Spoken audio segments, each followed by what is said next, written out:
ওমর ইবনুল খাত্তাব রাদিয়াল্লাহু তাআলা আনহু যখন জেরুজালেম বিজয় করেন তখন আবু উবাইদা ইবনুল জাররাহ চিঠি লিখেছেন আমিরুল মুমিনিন খলিফাতুল মুসলিমিনের কাছে। সেই দিন জেরুজালেম ঘেরাও করে রেখেছিল যতজন মুজাহিদ, তার মধ্যে 4000 শুধু ছিল সাহাবী যারা জেরুজালেম ঘেরাও করে রেখেছিলেন। চিঠি লেখা হয়েছে আপনি নিজে উপস্থিত হলে চাবি হস্তান্তর হবে, আপনি নিজে উপস্থিত না হলে চাবি হস্তান্তর হবে না। তো ওমর রাদিয়াল্লাহু তাআলা মদিনা থেকে রওনা করেছেন প্রায় 1200 থেকে 1500 কিলোমিটারের পথ জেরুজালেমে পৌঁছার উদ্দেশ্যে। তো যখন তিনি পৌঁছাচ্ছেন সহিহ সূত্রে প্রমাণিত যে তখন তিনি উটের যে লাগাম আছে সেই লাগাম ধরে টানছিলেন আর তার গোলামকে উটের পিঠে বসিয়ে রেখেছিলেন আর তার পোশাক ছিল জীর্ণ শীর্ণ। তো আবু উবাইদা ইবনুল জাররাহ হন্তদন্ত হয়ে ওমর রাদিয়াল্লাহু তাআলার নিকটে ছুটে গেছেন। ছুটে গিয়ে বলছেন যে ইন্নার রোমা ইয়ানজুরু ইলাইনা নাজরাতা কিল্লাহ, আজকে আপনি যে পোশাক পরে এসেছেন আর যে অবস্থায় প্রবেশ করছেন আমিরুল মুমিনিন, আজকে জানেন কি বিজয় হচ্ছে? রোমান এম্পায়ারের সবচেয়ে বড় তীর্থস্থল, রোমান এম্পায়ারের সবচেয়ে বড় তীর্থস্থল জেরুজালেম আপনি বিজয় করছেন। হাজার হাজার পাদ্রী এখানে অপেক্ষমান আছে। আজকে আপনি যে অবস্থায় উপস্থিত হয়েছেন এটা তো মুসলমানদের মান সম্মান নষ্ট করে দিবে। ওমর রাদিয়াল্লাহু তাআলা বলছেন তুমি না বলে অন্য কেউ যদি এই কথা বলতো আমি কষ্ট পেতাম না। আমরা জাহিলি যুগে দুনিয়ার কোনো মানুষ আমাদের চিনত না। আজকে মরুভূমির এক রাখালকে আল্লাহ সুবহানাহু ওয়া তাআলা কোথায় নিয়ে গেছে? একজন অপরিচিত, অজানা, অচেনা মরুভূমির একজন ব্যক্তিকে আল্লাহ সুবহানাহু ওয়া তাআলা আজকে এমন জায়গায় নিয়ে গেছে যে তার হাতে রোমান এম্পায়ারের সবচেয়ে বড় তীর্থস্থল জেরুজালেম বিজয় হচ্ছে। এই সম্মান, পোশাক আশাক, কাপড় চোপড়, ধন দৌলত, এখানে আরেকটা ছোট্ট জিনিস আমাদের শিখার আছে। সেটা কি জানেন? সেটা হচ্ছে আজকের ইউরোপ এবং আজকের আমেরিকা এখনো, অতীতে তো আরো বেশি ছিল এই রেসিজম, বর্ণবাদ, কালার, গায়ের রঙের উপর যে বর্ণবাদ প্রতিষ্ঠিত হয়েছে, যে রেসিজম প্রতিষ্ঠিত হয়েছে, এটা এখনো প্রকাশ্যে মাঝে মধ্যেও দেখা যায়, অন্তরে প্রায় সবাই লালন করে। যখন উঠা বসা করবেন, সাক্ষাৎ করবেন, কথা বলবেন, তখন সেটা বুঝতে পারবেন। আর অতীতে তো আরো বেশি ছিল, কালো, নিগ্রো, আফ্রিকানদের তারা গোলাম হিসেবে ব্যবহার করেছে যুগের পর যুগ, কালের পর কাল, শুধু গায়ের চামড়া কালো হওয়ার কারণে। তো এখান থেকে শিক্ষণীয় কি? ঈসা আলাইহিস সালাতু ওয়াস সালামের জন্ম ইউরোপে হচ্ছে না আমেরিকায় হচ্ছে? ঈসা আলাইহিস সালাতু ওয়াস সালামের জন্ম ইউরোপের কোন রাষ্ট্রে হচ্ছে আর আমেরিকার কোন রাজ্যে হচ্ছে? ঈসা আলাইহিস সালাতু ওয়াস সালামের জন্ম হচ্ছে আরব ভূমি ফিলিস্তিনের জেরুজালেম শহরে। তাহলে ঈসা আলাইহিস সালাতু ওয়াস সালামের গায়ের রং ইউরোপিয়ান আমেরিকানদের মতো? কথা বলেন, ইউরোপিয়ান আমেরিকানদের মতো না। ঈসা আলাইহিস সালাতু ওয়াস সালামের গায়ের রং মুহাম্মদ সাল্লাল্লাহু আলাইহি ওয়াসাল্লামের মতো, ইব্রাহিম আলাইহিস সালাতু ওয়াস সালামের মতো, মেটে সাদা, শ্যামা সাদা, ধবধবে হলদে যে সাদা।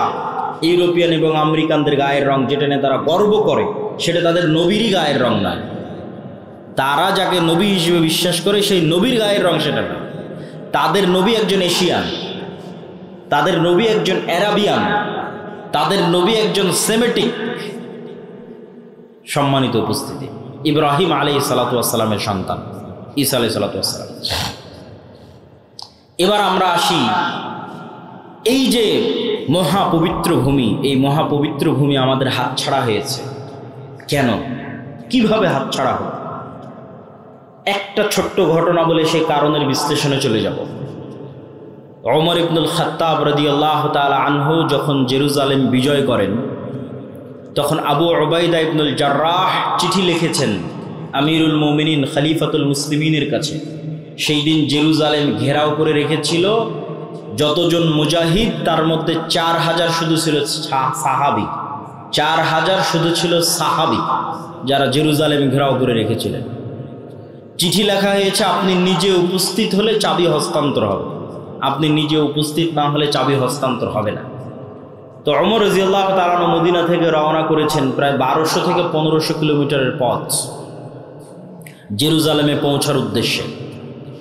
তো যখন তিনি পৌঁছাচ্ছেন সহিহ সূত্রে প্রমাণিত যে তখন তিনি উটের যে লাগাম আছে সেই লাগাম ধরে টানছিলেন আর তার গোলামকে উটের পিঠে বসিয়ে রেখেছিলেন আর তার পোশাক ছিল জীর্ণ শীর্ণ। তো আবু উবাইদা ইবনুল জাররাহ হন্তদন্ত হয়ে ওমর রাদিয়াল্লাহু তাআলার নিকটে ছুটে গেছেন। ছুটে গিয়ে বলছেন যে ইন্নার রোমা ইয়ানজুরু ইলাইনা নাজরাতা কিল্লাহ, আজকে আপনি যে পোশাক পরে এসেছেন আর যে অবস্থায় প্রবেশ করছেন আমিরুল মুমিনিন, আজকে জানেন কি বিজয় হচ্ছে? রোমান এম্পায়ারের সবচেয়ে বড় তীর্থস্থল, রোমান এম্পায়ারের সবচেয়ে বড় তীর্থস্থল জেরুজালেম আপনি বিজয় করছেন। হাজার হাজার পাদ্রী এখানে অপেক্ষমান আছে। আজকে আপনি যে অবস্থায় উপস্থিত হয়েছেন এটা তো মুসলমানদের মান সম্মান নষ্ট করে দিল। ওমর রাদিয়াল্লাহু তাআলা আনহু বলছেন, তুমি না বলে অন্য কেউ যদি এই কথা বলতো আমি কষ্ট পেতাম না।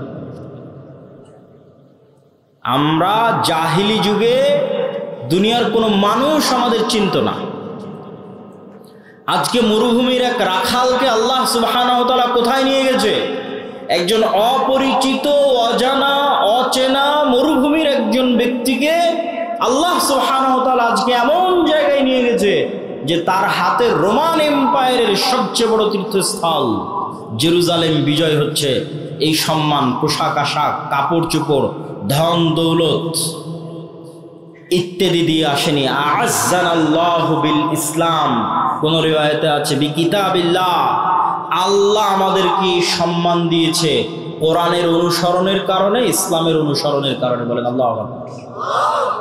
তাহলে মুসলমানেরা জেরুজালেম শক্তি দিয়ে, ক্ষমতা দিয়ে, বুদ্ধি দিয়ে, কৌশল দিয়ে জেরুজালেম বিজয় করেনি। আল্লাহ ভরসা, আল্লাহ ভীরুতা দিয়ে জেরুজালেম বিজয় করেছে। আজকে মুসলমানদের কাছে শক্তির অভাব নাই। আজকে 57টা মুসলিম দেশের যা শক্তি, এই সকল শক্তি একত্রিত করলে আমার মনে হয় না উমাইয়া শাসন আমলে, আমার মনে হয় না আব্বাসীয় শাসন আমলে, আমার মনে হয় না খোলাফায়ে রাশিদিনের শাসন আমলে এর সিকিভাগ শক্তি মুসলমানদের ছিল।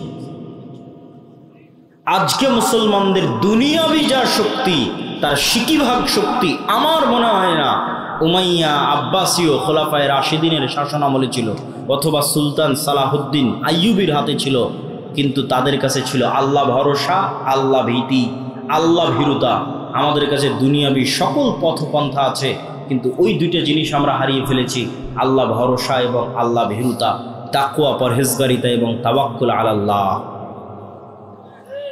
সম্মানিত উপস্থিতি, মুসলমানদের আজকের এই অবস্থাকে আমি আমার বহু বক্তব্যে তুলনা করেছি যে আজকের মুসলমানেরা এই যুগের বানু ইসরাইল, এবং তুলনার মানদণ্ডটা কি সেটা দিয়ে এই বক্তব্যের শিক্ষার দিকে এগিয়ে যাচ্ছি।